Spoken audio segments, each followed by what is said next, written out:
think a lot of people eat animals because we've all been told that humans are carnivores, we're omnivores, we're meat eaters, and we're supposed to be doing this. Are you aware that physiologically, the human body is actually 100% herbivorous? Plant eaters. The length of our intestines are somewhere between 7 to 13 times the length of our torso, our trunk.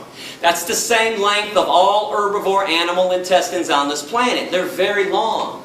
But the length of the intestines on real meat eaters, hyenas, coyotes, bears, tigers, and lions, only 3 to 6 times the length of their torso.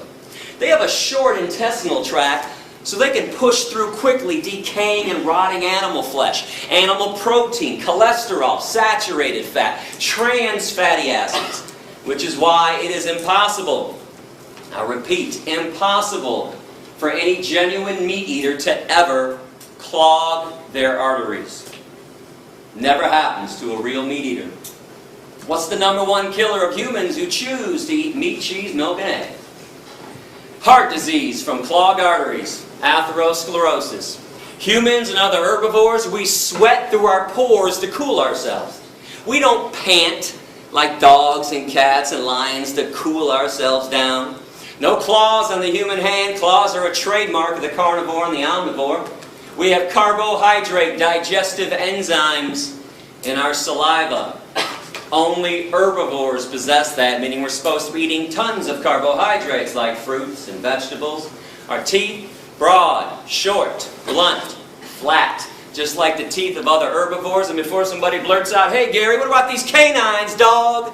Most of the herbivores have canines, incisors, and molars. It would not be possible for them, for us, to be eating hard fruit like apples without those teeth. Our lower jaw goes from side to side in a grinding, chewing motion, like this. We grind and chew when we eat.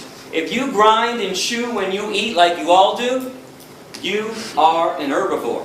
The jaws of carnivores and omnivores can only go up and down, vertically, rip and swallow. There's no chewing, grinding, side-to-side action.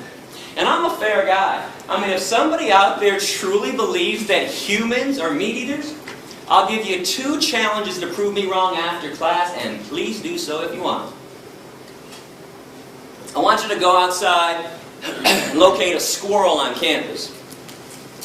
And when you spot that squirrel, put that carnivore speed into effect that everybody has and chase that squirrel down, pounce on him, and catch him in your mouth. No tools, no weapons, no cages. No one's allowed to be a cheater and a fake carnivore with this challenge. And when you are done killing the squirrel in your mouth, be my guest, eat the squirrel. Eyes, nose, face, toes, tail, anus, inner organs, blood, fur, and don't forget about the brains. You don't get to pick and choose which body parts you want to eat, and you don't get to cook it either.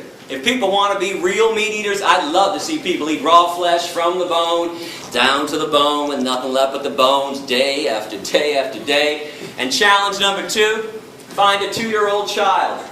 Place the child in a crib. In the crib, put 2 things: a live bunny rabbit and an apple. If the child eats the bunny rabbit and plays with the apple, send me an email, would you? Let me know, because I'm going to come back and buy everyone in this room a brand new car if that happens. Benzes and Beamers, leather interior too. In fact, next time I'm at Georgia Tech, if that happens, I will eat a steak sandwich in front of everybody, chase it down with a chili dog with extra cheese, a bucket of ice cream, and a bag of beef jerky too. And I'll take the jerky and I'll dip it in the ice cream and eat it like that. Now I would not hold my breath on these promises, not that I won't fulfill them, I'm a man of my word, but those things cannot and will not be happening because humans also possess 0 carnivorous instincts. 0 omnivorous instincts when we're born young and growing up. We're all born vegan. We just acquire a taste for meat, cheese, milk, and eggs after they're forced down our throats during childhood. Now, all I'm asking you to do is something normal and natural anyways. Eat what comes from the earth. every vitamin, mineral, and nutrient that exists, protein, calcium, iron, potassium, all the B vitamins, they have an original source, and it ain't the animals. You are aware that people eat animals after the animals have already eaten from the earth. People eat cows after the cows eat up the grass, some of the soil. Then we ship them to a feedlot, feed them most of our corn, wheat, oats, and soy. Then we take more of the corn, wheat, oats, and soy, shove it down the throats of pigs and chickens and turkeys. Stop filtering your nutrients through somebody else's body. It's illogical and irrational. Go to those sources directly. Fruits, vegetables, nuts, seeds, grains, legumes. These things cannot harm you, cannot cause a disease, and more importantly, they harm no one else in the process. But when